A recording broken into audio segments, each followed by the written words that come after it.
I have the honor of introducing this afternoon's program. However, I want to say a few paid political announcements first. You have a survey in your chairs, and it would help us very much if you would fill it out. I also want to thank our sponsors. We have a lot of sponsors for this event. Thanks you so much, but in particular, John and Jeannie Mangum sponsored this event today. And without them, raise your hands.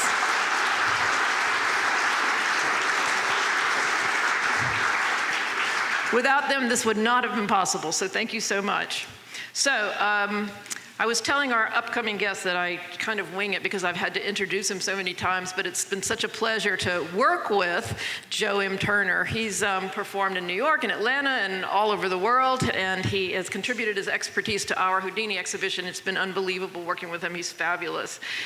He's Atlanta-based, but he's been at corporate events and theater events all over the world, as I said, and he has produced numerous magical events and shows, some of which he'll be doing for us in a few weeks.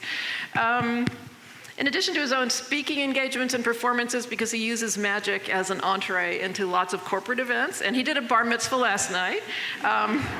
He's also our programming partner for Inescapable, so he'll tell you more about who you're about to meet. So please welcome Joe Turner.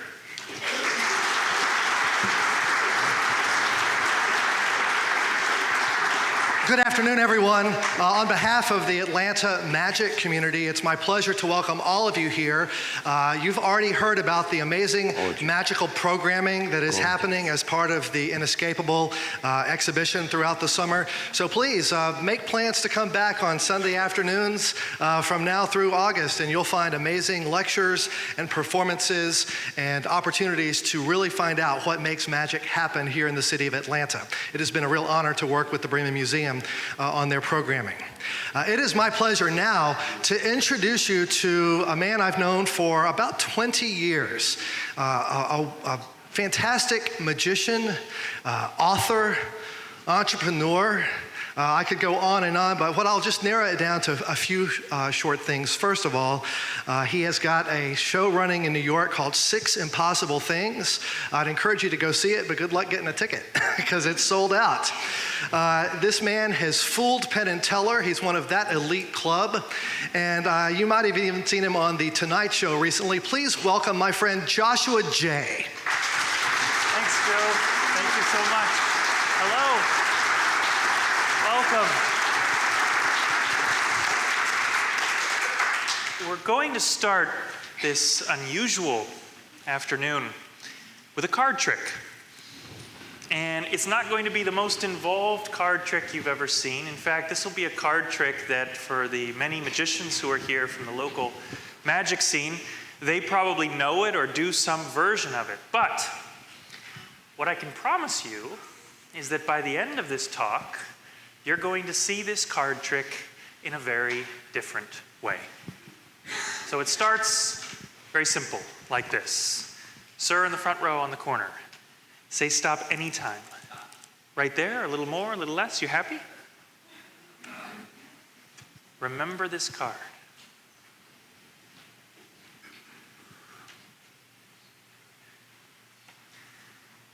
I'm going to cut your card back into the deck. A quick shuffle. And now, you will find his card. Would you stand, please? Touch any card. Just touch. This one right here. Ladies and gentlemen, the 3 of spades.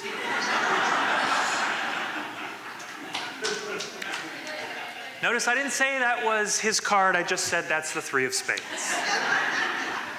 You better sit down. It appears we've made a mistake. You picked the 3 of spades, but that's not your card, right? You all saw his card. What was his card? You can say. 9 of hearts, okay. You actually did just fine. It just takes a moment to find the 9 of hearts.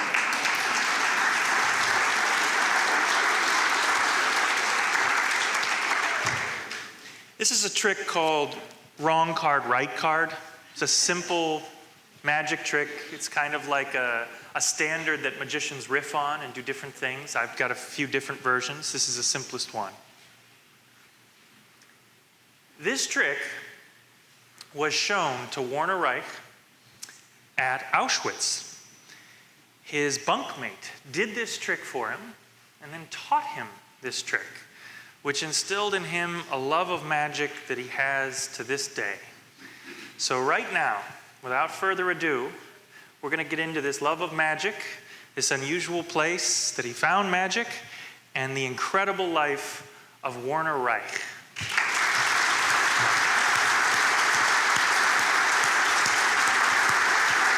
Right over here. All right, look at this. Look at this. Wow. Thank you very much. Thank you. All right. So we want to talk about a lot of things, but when we've shared the stage before, it's been a great honor. And one thing I notice is that the real power of having Werner here is you guys getting to ask questions. It's not every day you get to talk to somebody who's lived through so much and experienced so much. So we're going to limit the interview to about 40 minutes or so, and then we'll open it up to many questions, which I hope you will ask. So we're going to get to the magic, but let's start at the beginning. Tell us where you were born, early life. Early life. I was born in Berlin, Germany. My father was a mechanical and an electrical engineer, and we lived a typical middle-class Jewish life in Germany. In 1933, when Hitler came to power, a couple of things happened. Number one, a law was instituted that Jews couldn't work for major corporations, colleges, and hospitals. And the other problem was that there came a law of overcrowding of schools, which meant that the principals of the schools could decide who could go to school and who couldn't. And obviously Jews were cut out.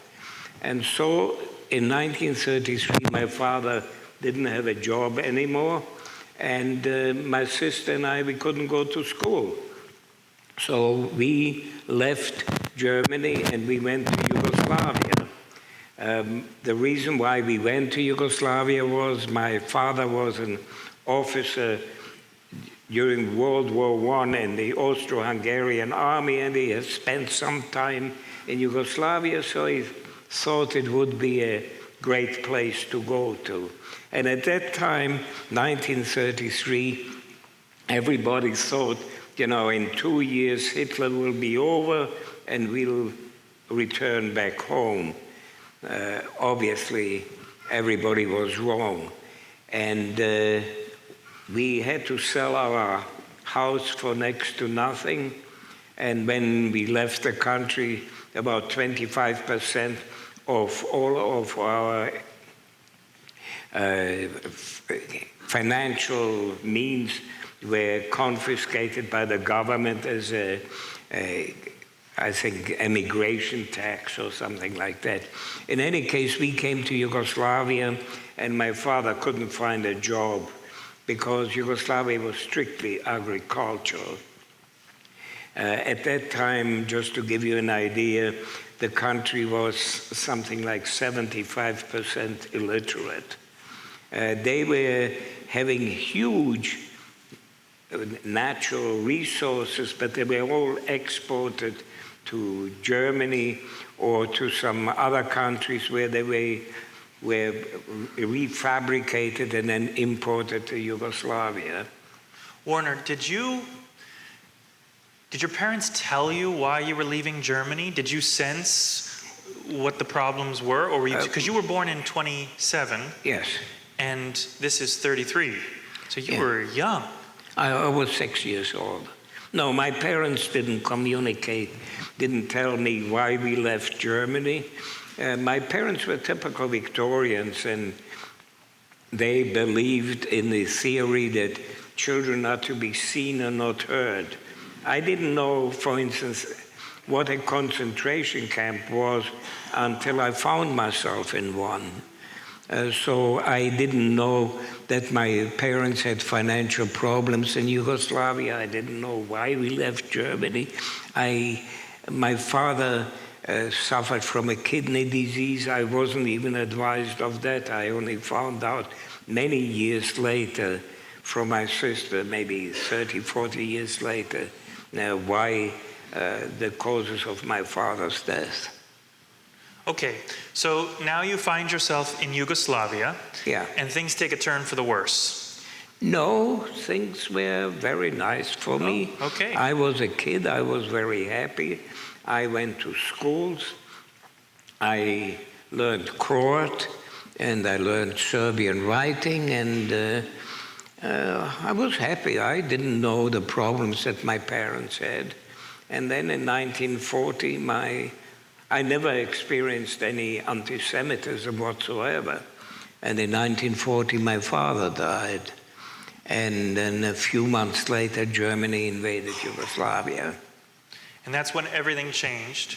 Everything got turned upside down. So I want to take a quick pause, because one thing you've said to me that I find, particularly galling is, talk about your mother, because she was a proud German. My mother was an extremely proud German. She was a typical German Jew. German Jews were proud of Germany. They were fighting during World War I. My mother was in the German army, and so was her brother.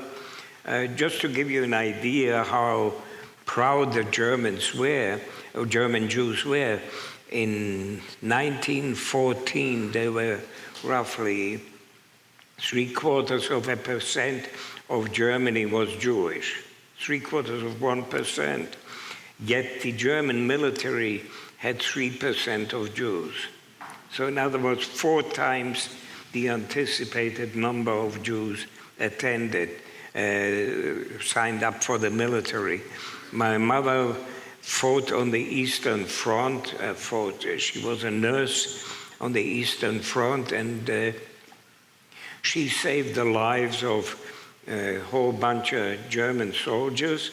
And as a result of that, she was awarded the Iron Cross with a citation that the gratitude of the fatherland will be with you forever.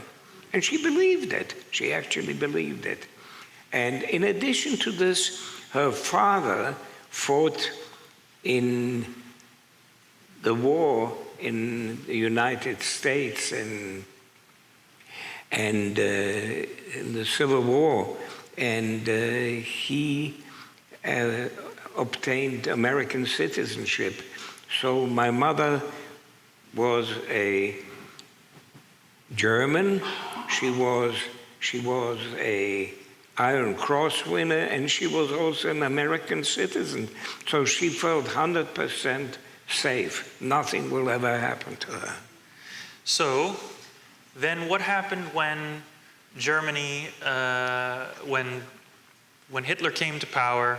You're in Yugoslavia, and your father's dead, and your mother has to make a choice. Tell us about that. Well, at that point, Germany invaded Yugoslavia, and Yugoslavia, which many of you may know, was really no country until 1918, when it was assembled from 6 countries: Serbia, Croatia, Bosnia, Herzegovina, Montenegro.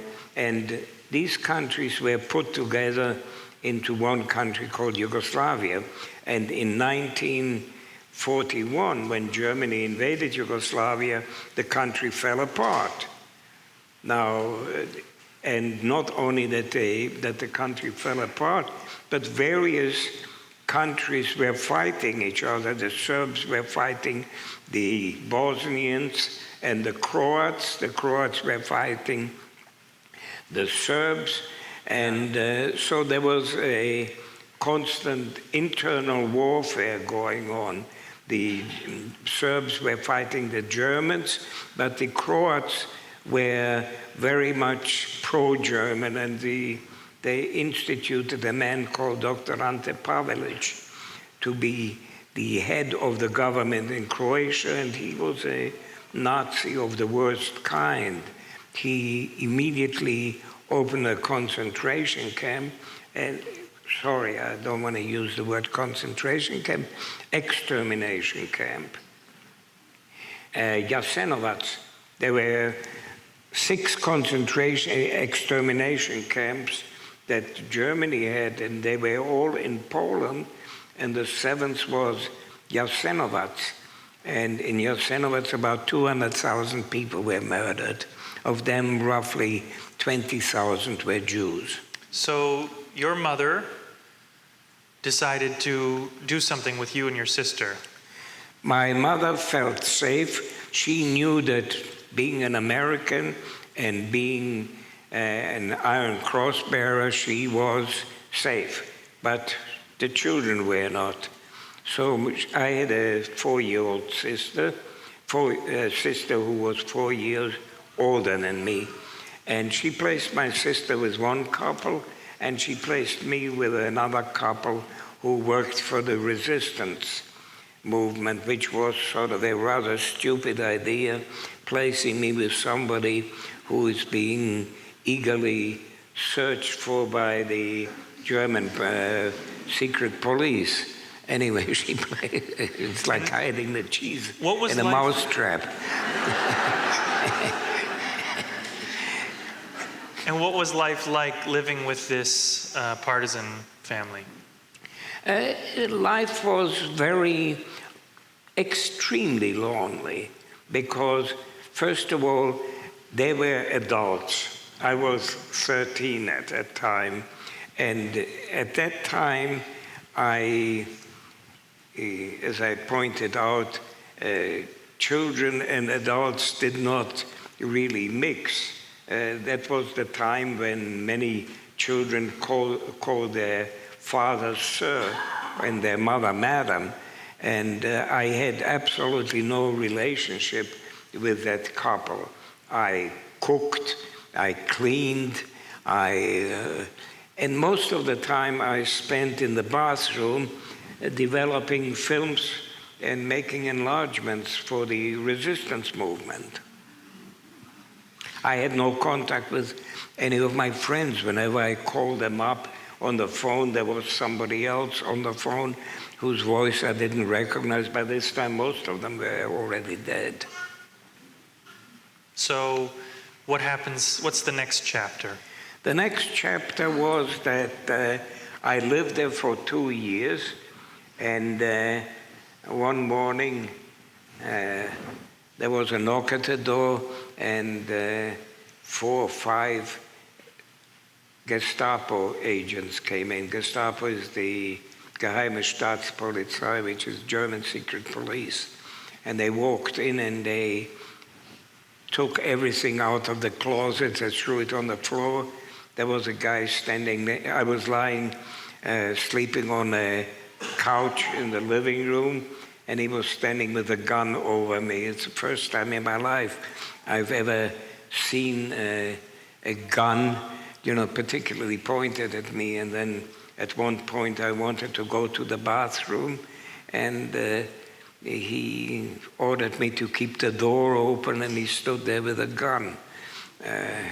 13. It's not a pleasant feeling to communicate with nature having a gun at your back. Anyway, it speeds up. Never mind.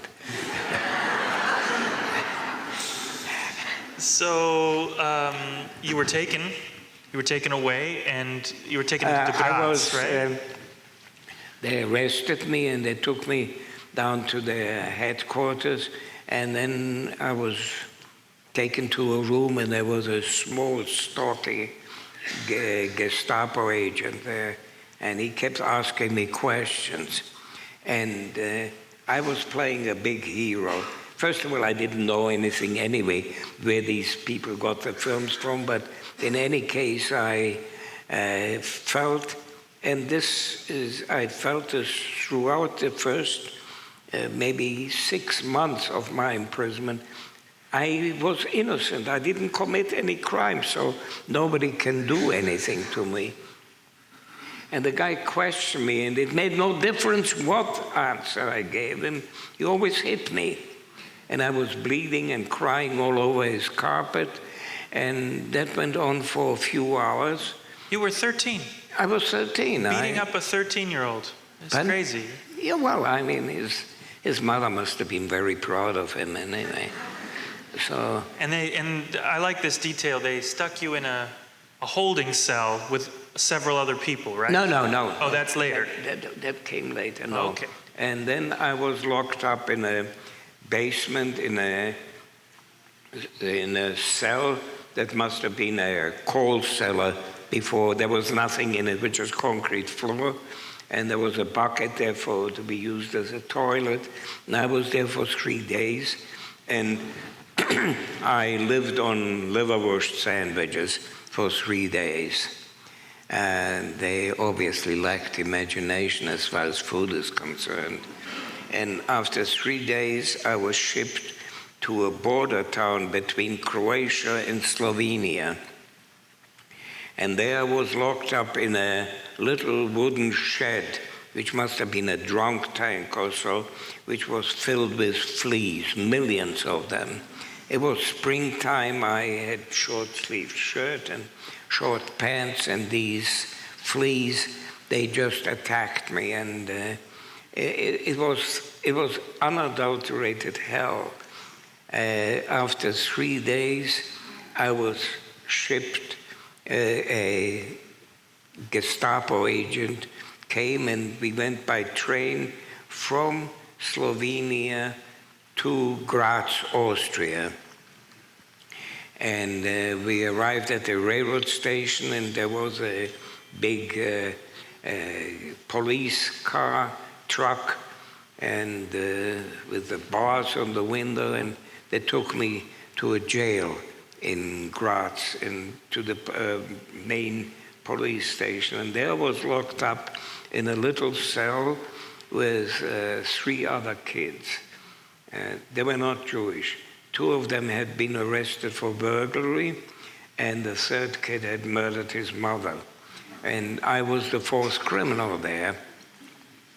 And that's where I had my only revenge on the German government, because I infected that cell and the adjacent cell with fleas. But that's about the total extent of my revenge. So you're in this cell with somebody who murdered their mother. Yeah. And 2 kids convicted of burglary. Yes, but I was still low man on a totem pole because I was Jewish, and they were not. So, I mean, they had a chance of coming out alive, I didn't. But I didn't know any of that. I didn't have the slightest idea. I was totally naive. I was there for 6 weeks. And then one day I looked out of the prison window into the yard, and I saw my mother walking around in a circle, and that's the last time I saw her. A couple of weeks ago, I was in Jerusalem, and I went to Yad Vashem, and I spent 2 hours with them and searching and researching. I had 2 jobs to do. One of them is they had me listed as dead. My wife claimed it for years, but anyway, I had to prove to them that I was alive, and they gave me lots of information about me, and they didn't have any more information about my mother. The only thing they had was that I reported that she was in Graz. That's the last thing. So you saw your mother from the prison cell window. Yes. Were you able to shout to her, or? No. There were the bars. The bars were inside the cell, and then maybe, I don't know what, 6-8 inches further, there was the glass. Horrible. And then, so you couldn't. Okay. And then And tell us. I was up on the on the third floor, which was equivalent to a 5-story tall building, because the other 2 floors were had high ceilings. Okay. So keep going. Tell us what happened after this holding cell that you were in. After this holding cell, I was there for, as I said, 6 weeks. I was taken by police car to Vienna, the city of my dreams.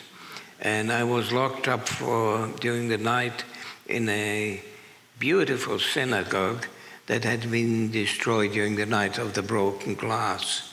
There was soot and dirt, and there were torn prayer books, and there were about 120 other people there. And from there, the next morning, we were put into railroad cars and went on a 2-day train ride to Theresienstadt, which was in Czechoslovakia. Theresienstadt, or as it's known in Czech, is a old fortress. Actually, there were 2 fortresses, one large fortress on one side of the river and a small fortress on the other side of the river.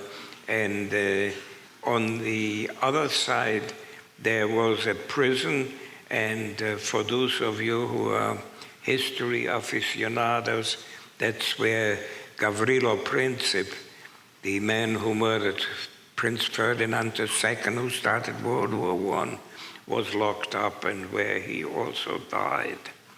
Anyway, Theresienstadt was, as I said, a fortress. And when planes were invented, fortresses became useless, because all you do is you fly over them and drop a couple of bombs. So the civilians moved out, and about 3,000, the military moved out, and about 3,000 civilians moved in. And then Hitler had, or the German government had a brilliant idea. The Swiss authorities and the Swedish authorities and the Red Cross accused the Germans of mistreating Jews, and they were not permitted to do that. That's a no-no. They were supposed to be treated like prisoners of war under the Geneva Convention, and the Germans had to convince the various authorities that they are really nice guys and don't hurt the Jews. So they transformed Theresienstadt into a demonstration city for the SS, for the Germans. Jews wore regular clothing. We had to wear yellow star, and they gave them musical instruments. They sent in the intelligentsia of Germany, Austria, and Czechoslovakia to Theresienstadt. So they gave him pencils and paper, and the children were educated in schools, and everything looked hunky-dory. There were only 2 major problems. The first problem was that the food was lousy. It was typical concentration camp slop. So if there was an inspection, they had to do something about that. So that was easy to cure. All you had to do is you just improve the food. You just bring in better food for the day than when the inspection is there. But there was another problem.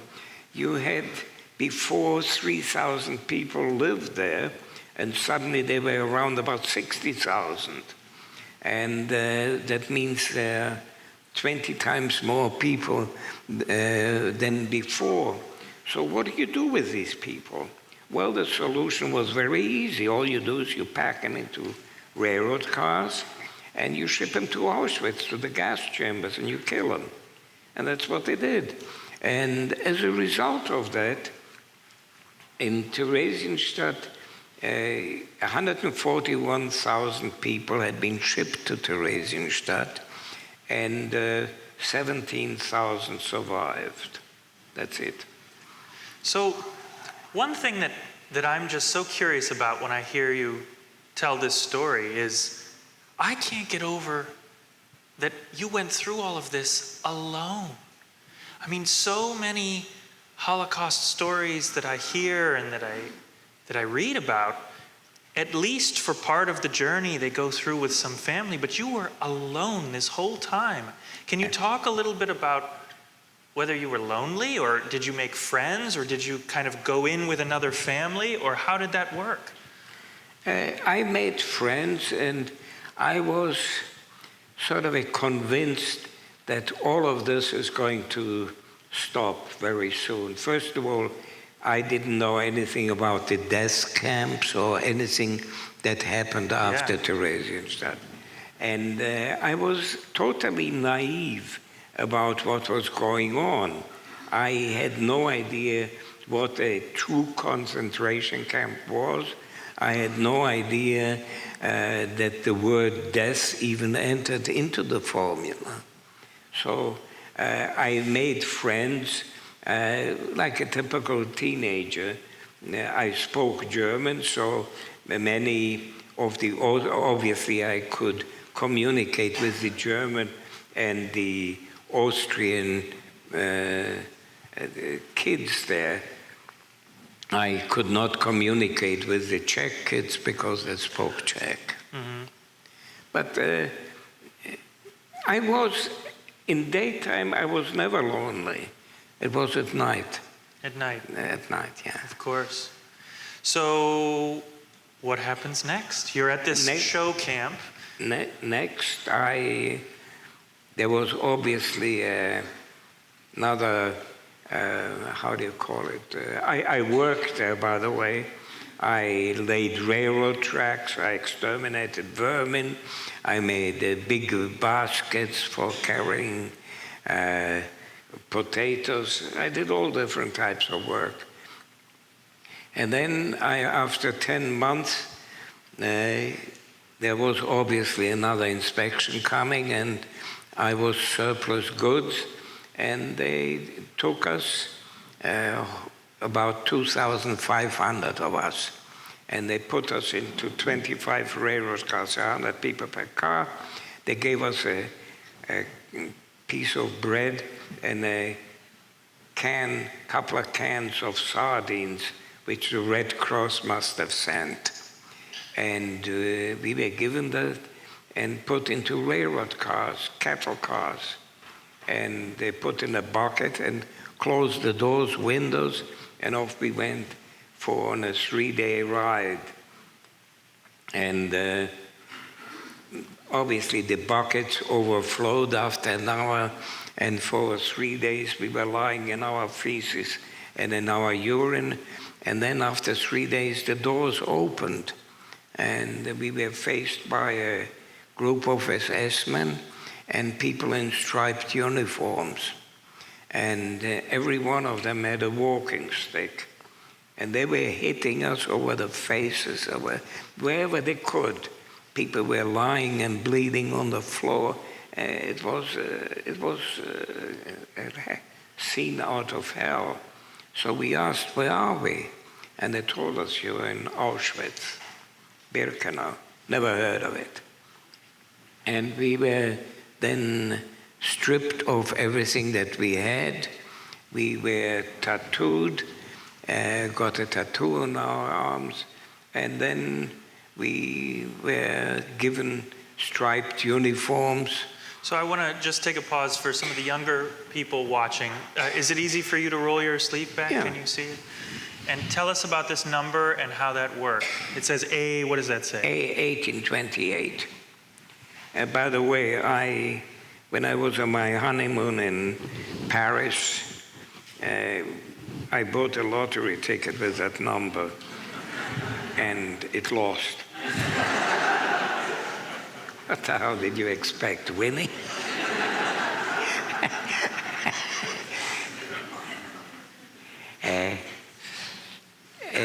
No, you stood in line. It's a sort of it was a traumatic, very short experience.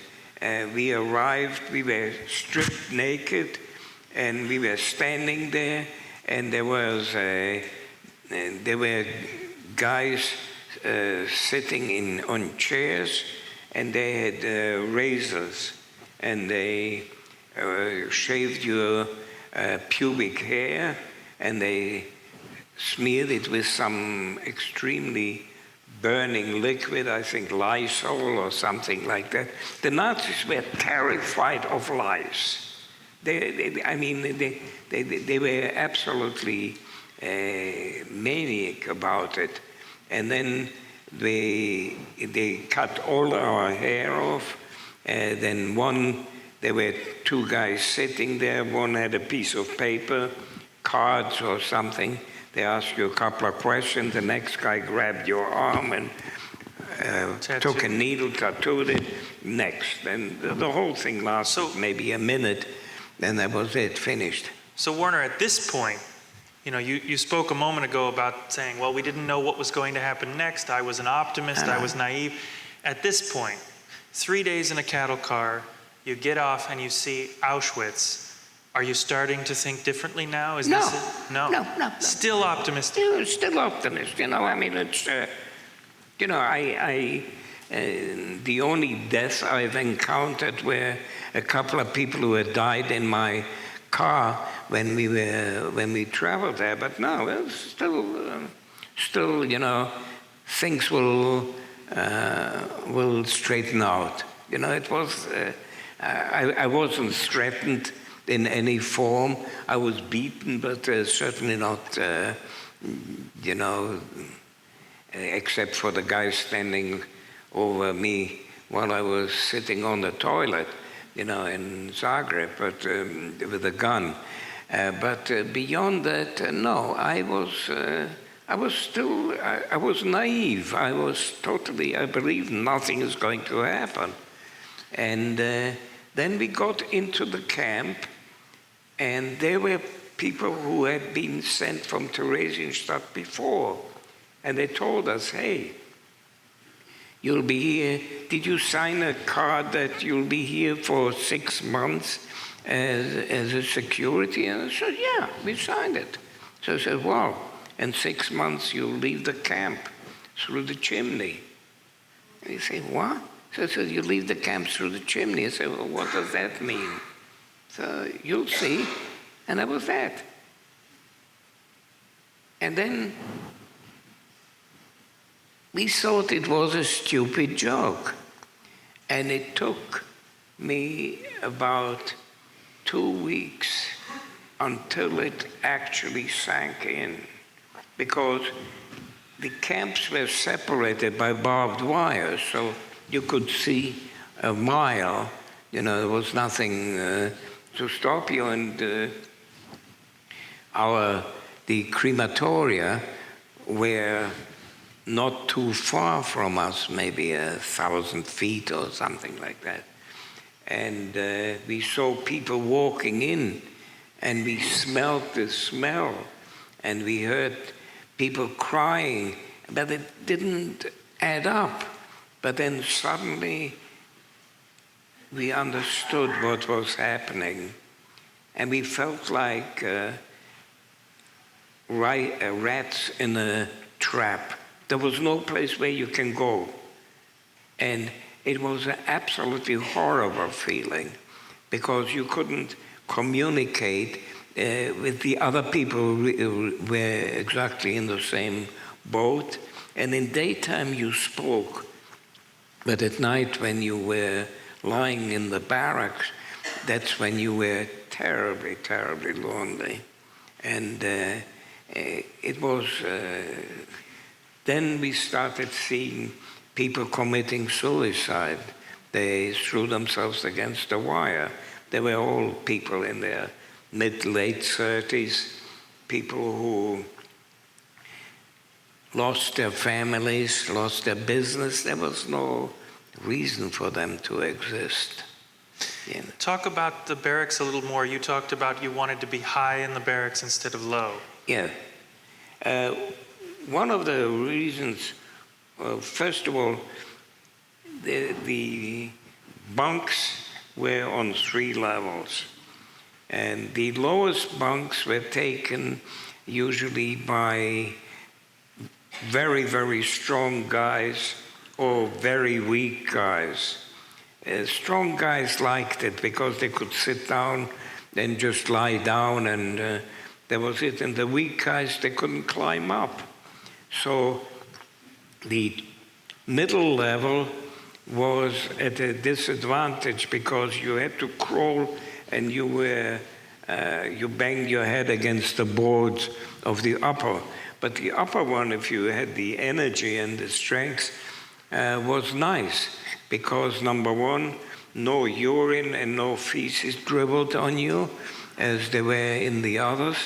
And secondly, you could raise your head. So that's the reason why I chose the upper one. All right, so now you had an interesting meeting in the barracks. Yes. Tell us about this chance encounter. I was,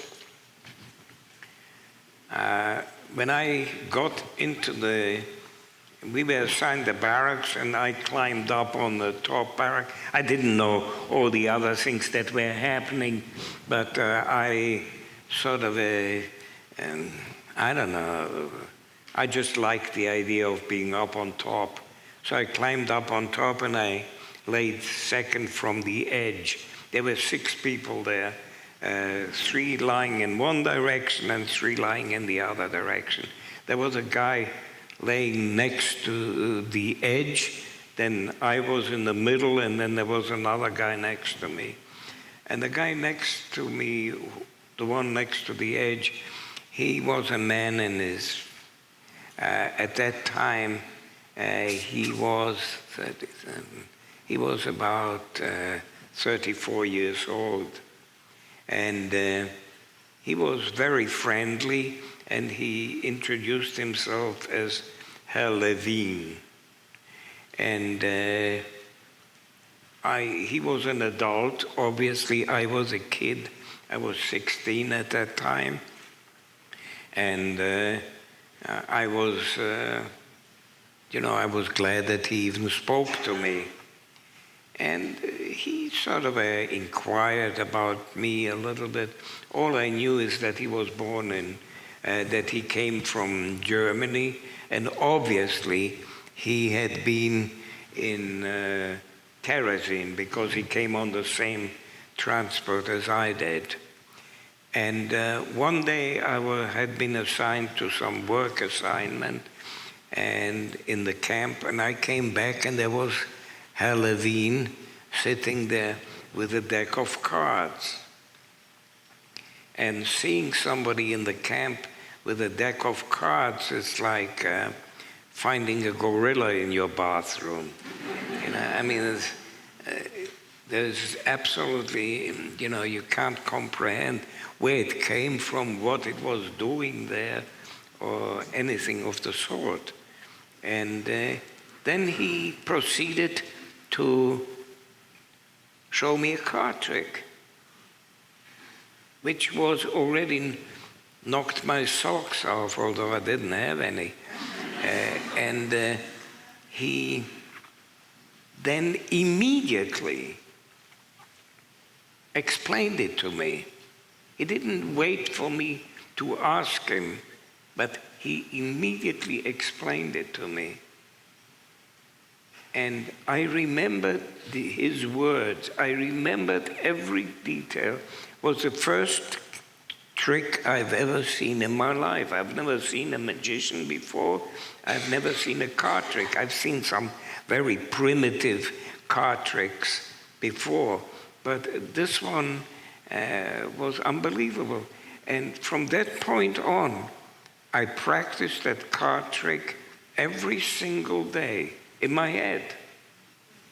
And from Auschwitz, I went Do you want me to continue? Yeah, I do, but just let's pause for a moment and talk yeah. about this magician. Yes. So his name was Levine, but Herbert Levine. Levine, but his stage name was Nivelli, which is Levine backwards with just like Houdini, Slidini with the, Nivelli, right? So you add that to it. So remarkably, I mean, just to sort of pause and let you know, magicians don't explain their tricks after they do it, but something about this man in that circumstance, giving hope to the people around him, to his bunkmate Werner, he teaches this trick. And even a simple trick like the one he taught, the one that you saw, it's not simple in layman's terms. I mean, this isn't something you practice in your head, but it is remarkable that you were able to keep the method, the inner workings, the subtle differences, the way that the hands have to move in accordance with what you're saying. I mean, even simple magic tricks are very complicated. And he kept it all in his head and was able to do it after he was liberated. I mean, that's extraordinary. I remembered, I think the most important thing is, I remembered the rhythm, the movement, I remembered the flow of the trick. And that's what actually, that's the thing that I did remember. So let's, before we continue with the rest of your story, talk a little bit about how you have stayed in magic and mentalism even today. About a year and a half, maybe 3 years later, I found myself in London, and I went and I bought myself a deck of cards, and for the first time in 3 years, I actually performed the trick. I performed it for myself. And it worked. I mean, I couldn't believe it. It actually worked. And I showed it to some friends of mine, and they were amazed. And then I discovered a magic store in London, and I bought some magic tricks. And I amazed my friends with them, and then I bought some magic books. And, they say there's a very thin line between a hobby and insanity. And even to this day, you're a member of the International Brotherhood of Magicians? I became a member of the International Brotherhood of Magicians. I'm a member of the Psychic Entertainers Association. I have a fairly large library at home, and I love magic. But most importantly, what came out of it is I developed a certain stage presence. And that stage presence permits me today to go to schools, and I speak close to 100 times a year in schools, to go to schools and talk about the Holocaust and fight anti-Semitism and fight bias. And that's probably...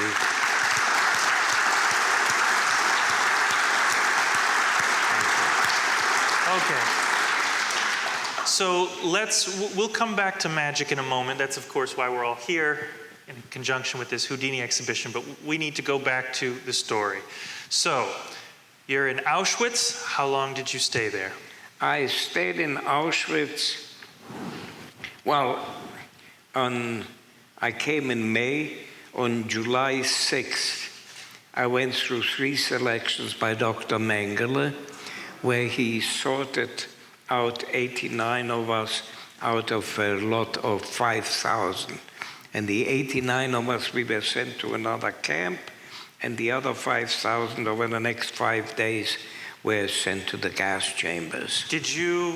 How close were you to Dr. Mengele?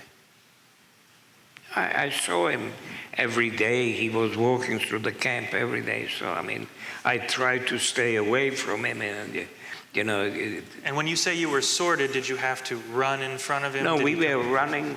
We were stripped naked, and we ran for our lives. We tried to look taller and stronger and healthier.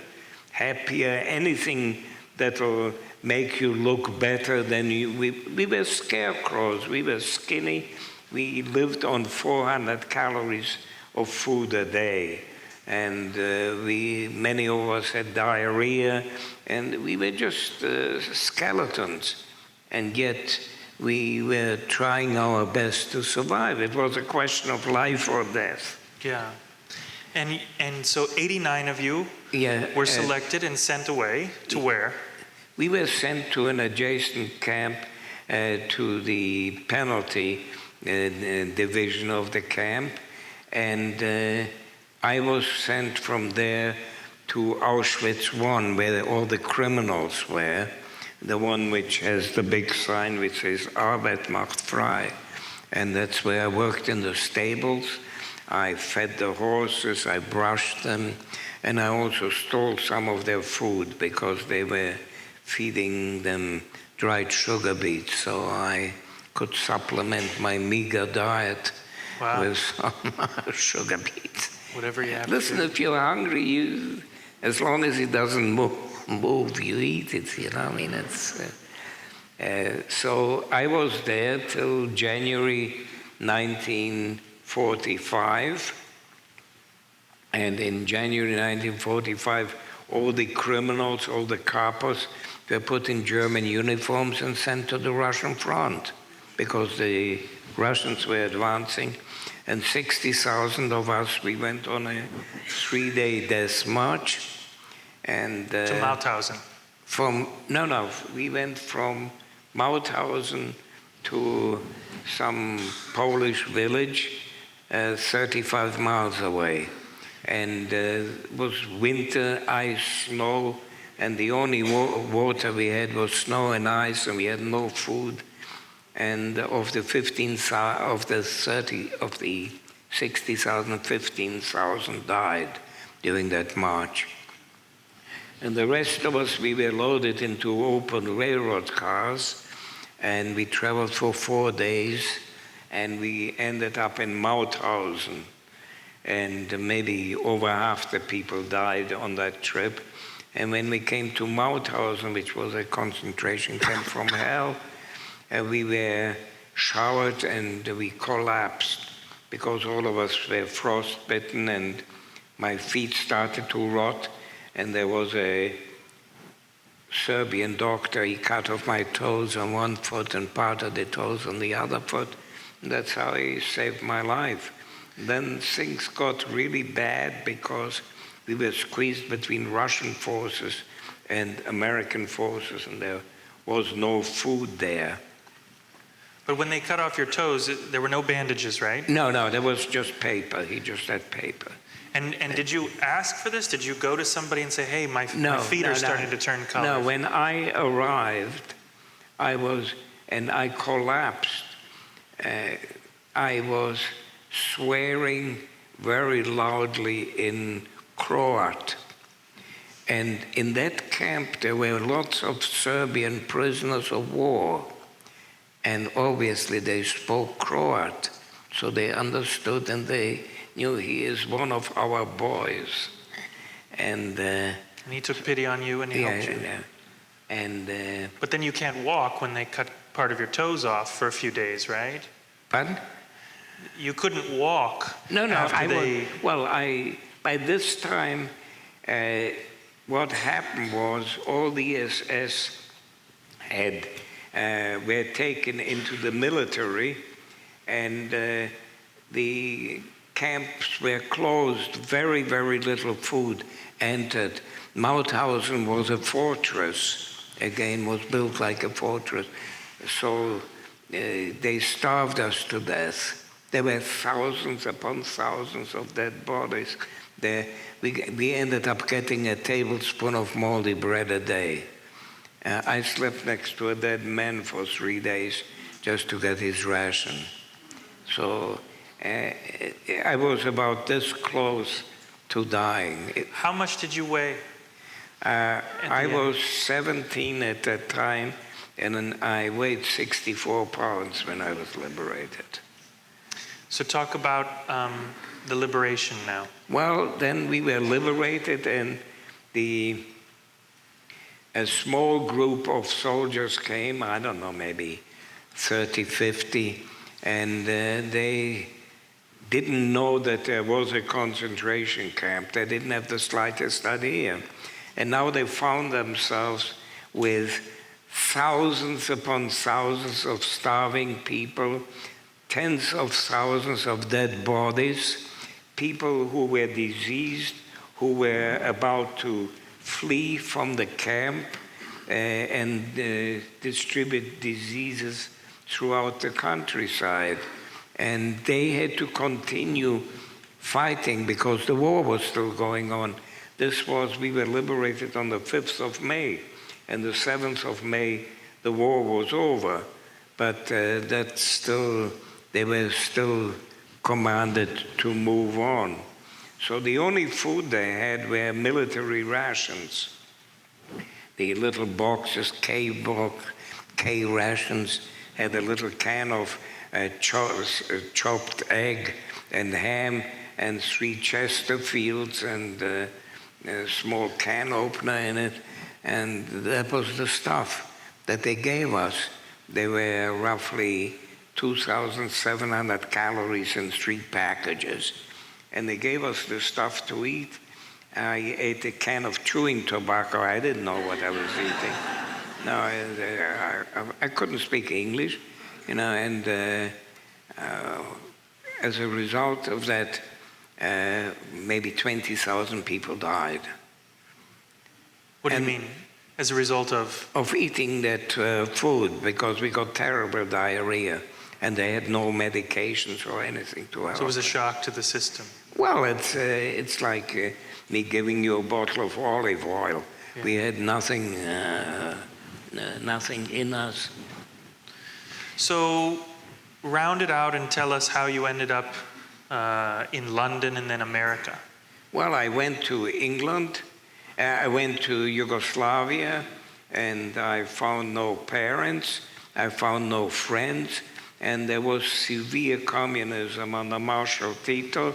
I was for 2 years, I went to a partisan school and learned the beauties of communism. And from there, I managed to escape to England. And when I came to England, I had no skills. I had no education. My schooling stopped when I was 13. And I couldn't speak English. So I started working as a laborer, then as a machine tool fitter, then as a tool and die maker. I got married. I came to the States. I went to college for 10 years at night, and I have no complaints. I've been married to a most fabulous, incredible woman for 61 years. She unfortunately, she passed on a couple of years ago. She was the love of my life. And life, I have 2 sons. I have 2 delightful daughters-in-law who are much too good for them. And I have 4 grandchildren. Life has been very, very good to me. I really have no complaints. I was lucky. I was really lucky. Werner Reich. Very good. Good.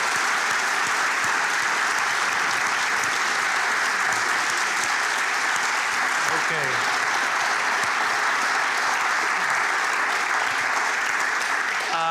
If we can have some house lights and microphones, I would very much like to give you an opportunity to ask Werner questions. Right over here. I saw. Just 2 weeks ago, we were in Auschwitz with our synagogue. We did a Jewish heritage tour. And the fact that anybody at all survived such inhumanity is shocking. The fact that you survived such an experience is unbelievable. Where did you settle when you came to America, and what did you do to make a living? She's asking, where in America did you settle, and what did you do for a living, for your work? I settled in New York because my sister survived the war, and she came to the United States. And I settled in New York, and now I live on Long Island. I worked as an industrial engineer, primarily in the food business, food industry, supermarkets, and warehousing, distribution, and transportation. Yeah, going through everything that you did, if you could say a word to your 13-year-old self as the SS first came in, what would you tell yourself? He's asking if you could go back and tell your 13-year-old self some word or piece of advice, what would you say? Run.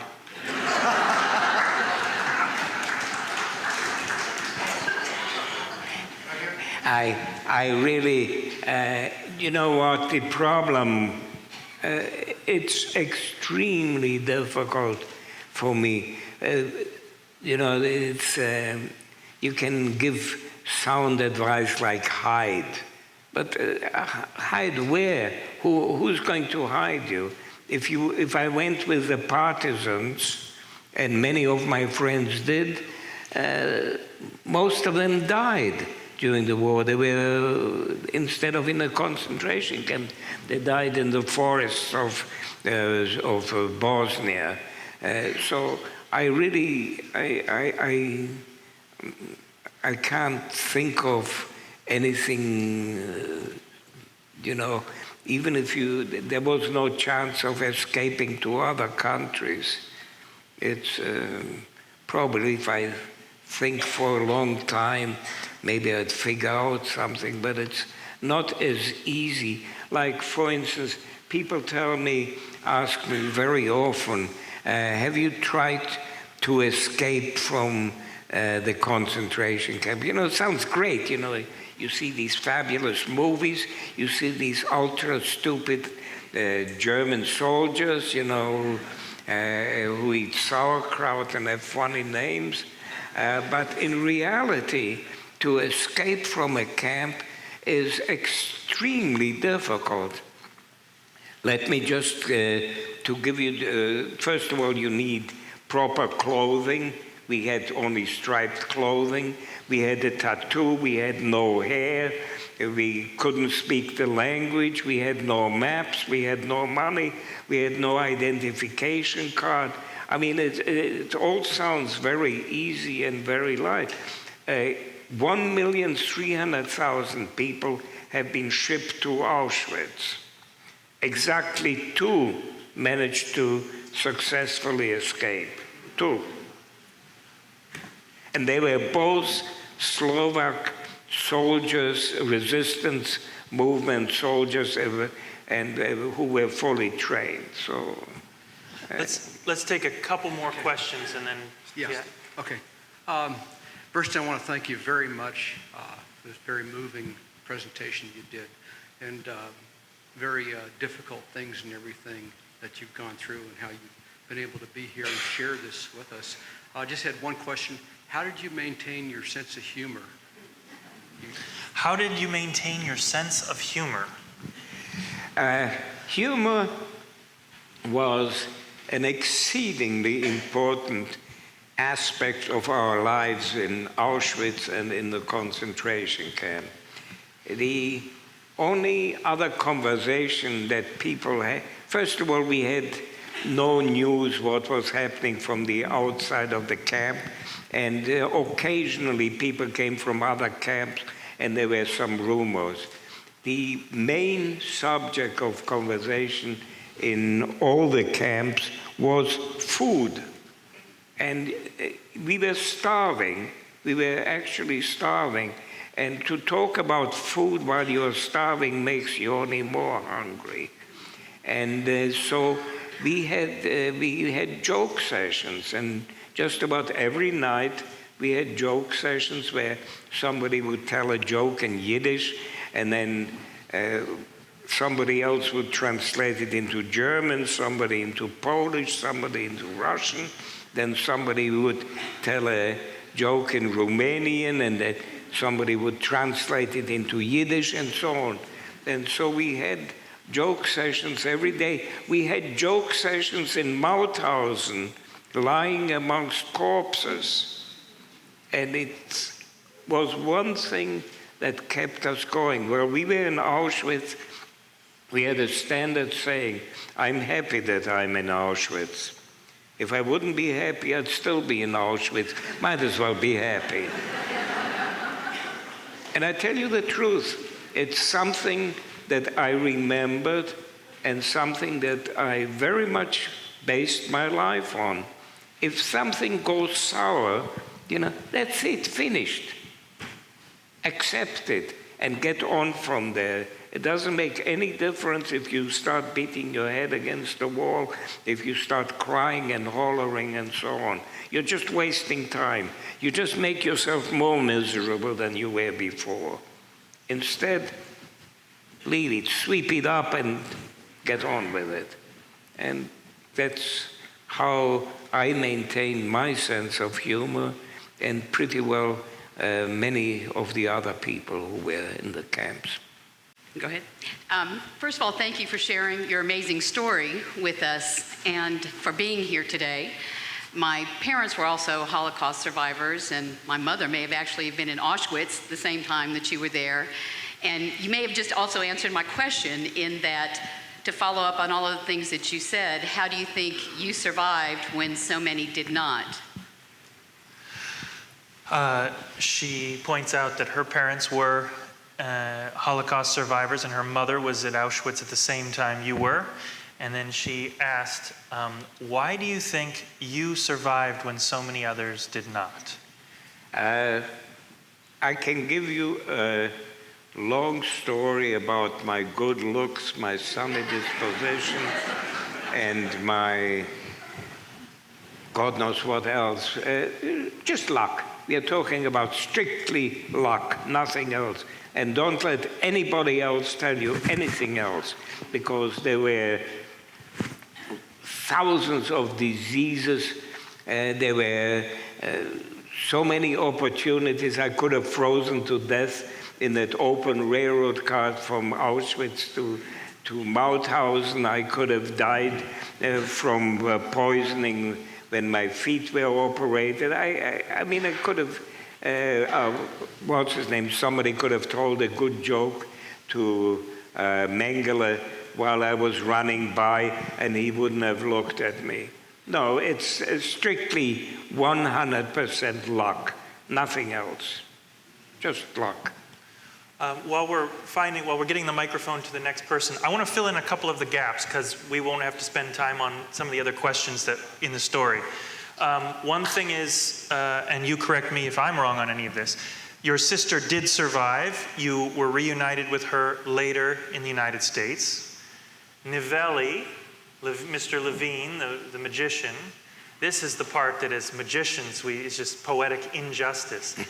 Nivelli survived, ended up in New York, less than 30 minutes from where Werner ended up, and they never met.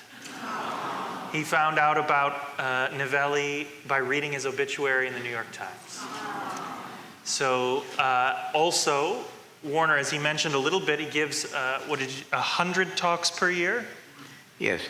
100 talks per year. He goes all over advocating for awareness on the Holocaust, but also at dinner last night, I didn't even realize this, when he acts as sort of an intervention when things happen. For example, was it just a few days ago, he was called into a school because some teenagers had spray painted swastikas on, they did $25,000 of damage, and that's a jailable offense, of course, but part of their treatment, part of retribution is they sit down with Werner and Werner tells his story and tries to communicate the problems of their actions. So this is the way he's spreading it and paying it on. So I just wanted to make sure we all understood that before we go on. One question. Did you ever lose hope? And if not, what kept your hope up? Did you ever lose hope? And if not, what kept your hope alive? Can we go to him next? The little guy right here. He wanted to ask a question. Actually, only on one occasion did I lose hope when they announced that a new commander of Auschwitz had been assigned, and his job was to go from camp to camp and liquidate the camp. That's the only time, because if everybody gets killed, there's not a chance of you escaping.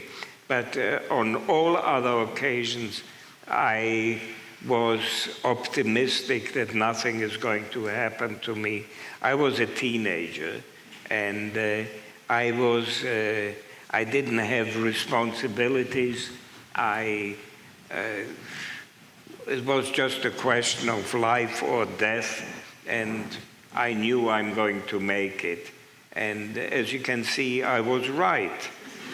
The only problem with this assumption is that millions thought exactly the same, and they were wrong.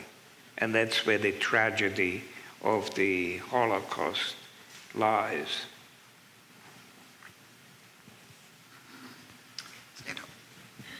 How did you react to your father's death?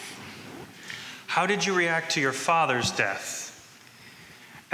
My father's death was,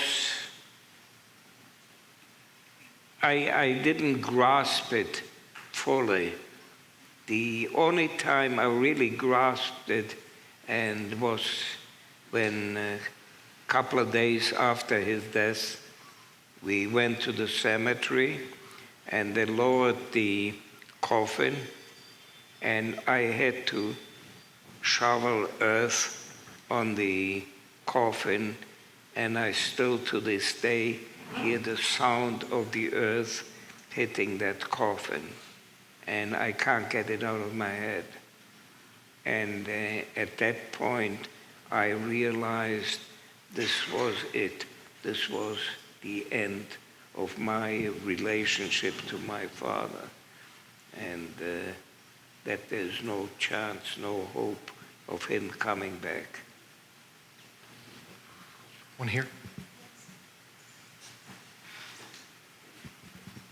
My name is Carol Lorenz, and I just want to share a little bit of my experience during that time here in the United States of America.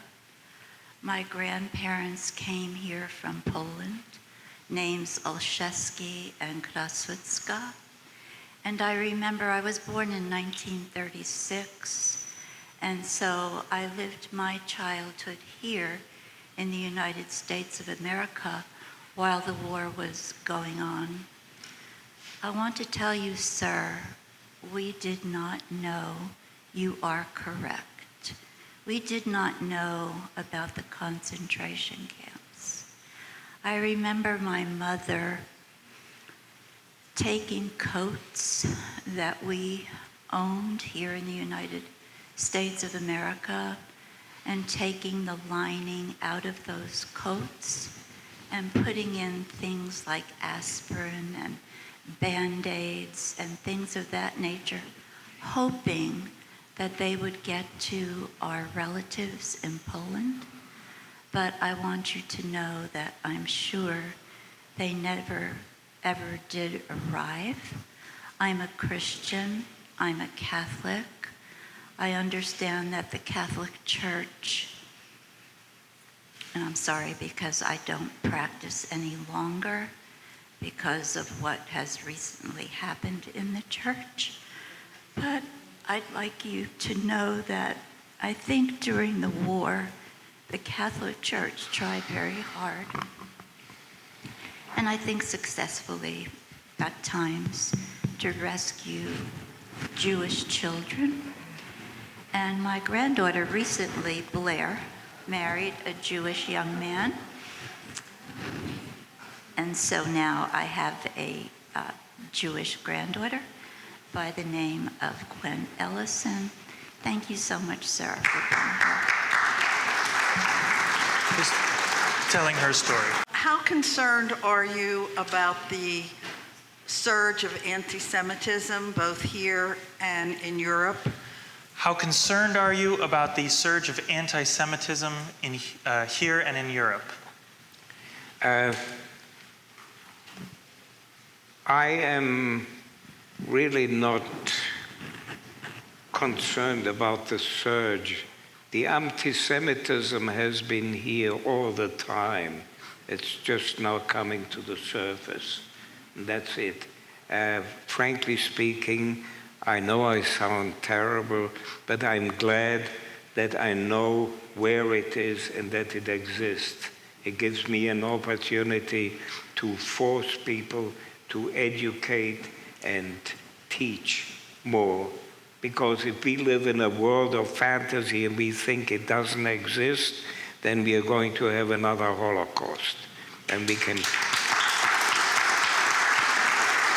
Last question. Last question.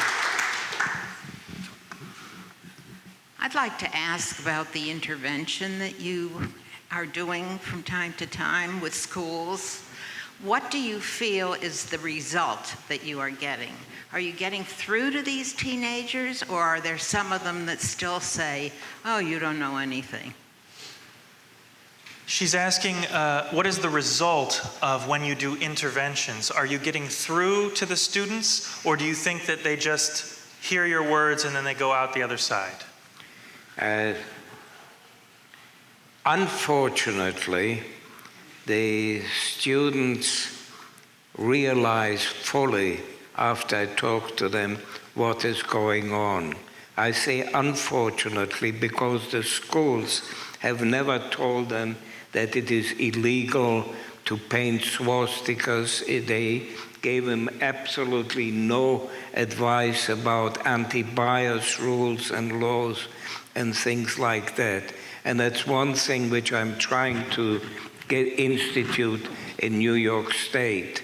They have, the students are not aware that these things are illegal. They are not aware that if they get arrested and they get a criminal record, they won't be able to get into colleges, they won't be able to get a college loan, and which is even more, the worst is that they will not be able to get a job. 3 out of 4 people with criminal records are unemployed. And the schools are doing absolutely nothing about it. They're teaching them unnecessary junk, but the important things that may regulate their lives, that will make the difference between true life and death, they don't teach them that. And I'm trying to work on this. And it is extremely, extremely important. I don't want people to be hurt because of stupidity. The Holocaust happened basically because of the stupidity of the people who stood by and didn't do anything. Okay. We're going to wrap it up there. Werner will, of course, be available. If you'd like to see him, I'm going to be doing a tour of the Houdini exhibition outside. You must see it while you're here. It's incredible. But for now, please help me thank someone who I hope you view as I do as a living treasure and reminder. Ladies and gentlemen, Werner Reich.